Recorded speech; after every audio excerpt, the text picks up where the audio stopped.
Oui, Virginie, nous sommes à ce moment étrange où tout peut basculer, comme dans ces matchs de boxe où, à la 3e reprise, le challenger, jusqu'ici submergé par les coups du champion, découvre qu'il est capable de résister jusqu'au terme du combat et peut-être de l'emporter.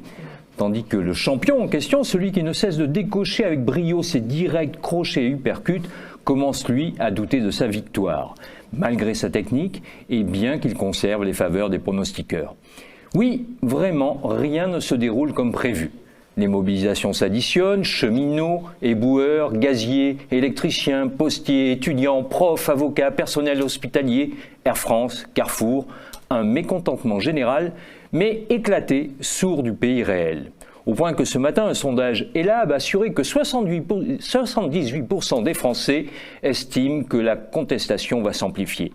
Au fond, comment pourrait-il en être autrement ? À force de remodeler le pays sabre au clair, Emmanuel Macron a fini par inquiéter bon nombre de secteurs de la société française. La sidération des premiers mois fait place maintenant à un réflexe général de survie. Car l'hubris, la démesure, semble avoir submergé Jupiter. Dans les propres rangs du président, on s'alarme. Qu'avait-il donc besoin de s'en prendre au statut des cheminots ? Une réforme qui n'était pas à son programme. Une réforme qui ne générera que de faibles économies dans le budget de la SNCF. Tout ça pour frapper les esprits, détruire un symbole. Mauvais calcul donc, car derrière la suppression du statut des cheminots, les Français voient se profiler la mort du service public, celui de la santé, celui de l'éducation, et avec eux toute la protection sociale. Cela, ils n'en veulent pas. Tous les matraquages sur les passagers pris en otage et les privilèges n'y feront rien. D'abord parce que la ficelle est usée, ensuite parce qu'en cette époque de dividendes records et d'actionnaires gavés, on sait où sont les vrais privilégiés. Pour autant, la partie n'est pas gagnée, car ce mécontentement grandissant se cherche encore une boussole. Les directions syndicales accompagnent le mouvement davantage qu'elles ne le contrôlent.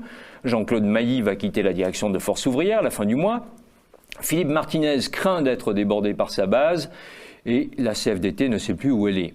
Il y a bien sûr le succès de la réunion de la Bourse du Travail à Paris avant-hier et l'appel français lancé par François Ruffin à une manifestation de masse de 5 mai. Il y a l'appel hier à une manifestation commune anti-Macron le 14 avril à Marseille. Manif dont les organisateurs, Jean-Luc Mélenchon, une quinzaine de syndicats, partis et associations, espèrent bien qu'elle fera tache d'huile dans le reste du pays. Il y a encore ce spectacle plutôt inattendu hier d'Olivier Besancenot, Éric Coquerel, Benoît Hamon, Pierre Laurent et François Ruffin se rendant ensemble au Tréport pour soutenir les cheminots. Autant de tentatives de réponse, autant d'aspirations à l'unité.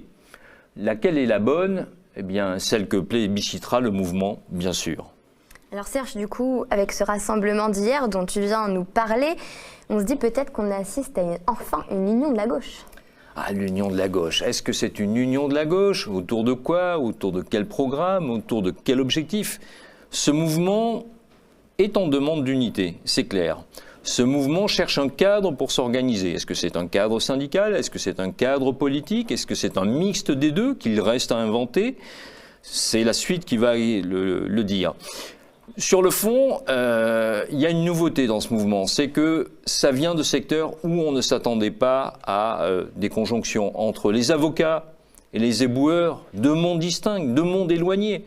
Qui aurait pensé qu'un jour, ces deux catégories sociales se retrouvent dans un même mouvement de revendication. C'est ça qui est nouveau, c'est ça qui est intéressant.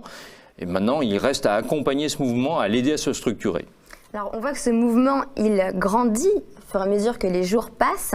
On a vu des stratégies différentes, une sorte de front de la gauche, cet appel de Frédéric Lordon et François Ruffin à la Bourse du Travail à se mobiliser le 5 mai et cet autre appel dans les Bouches-du-Rhône à se mobiliser le 14 avril. Est-ce que ces différents mouvements, Serge, vont peut-être arriver à s'unir pour faire cette fameuse convergence des luttes dont on entend Alors beaucoup moi, parler. je ne suis pas Madame Irma, donc je ne peux rien te dire. Je peux simplement te donner un avis, mais ce sera un avis prudent et je risque d'être démenti par la suite. Peut-être pas. Je pense qu'il va y avoir des tentatives autour de ces différentes propositions. C'est-à-dire qu'en le 5 mai, il y aura des gens dans la rue, le 14 avril, il y aura des gens dans la rue, et le 19 avril, la manifestation de la CGT, il y aura aussi des gens dans la rue. Il y aura beaucoup de gens dans chacune de ces manifestations. Parce qu'il y a vraiment une aspiration à ce que se reconstruise, non pas le camp de la gauche, mais on va dire plus simplement le camp du peuple, face au camp des oligarques. Voilà. Peu importe après tout la couleur politique, l'étiquette, les gens n'en sont plus là, ne veulent pas entendre ça. Ce qu'ils veulent, c'est de l'unité, de la fraternité et de l'action.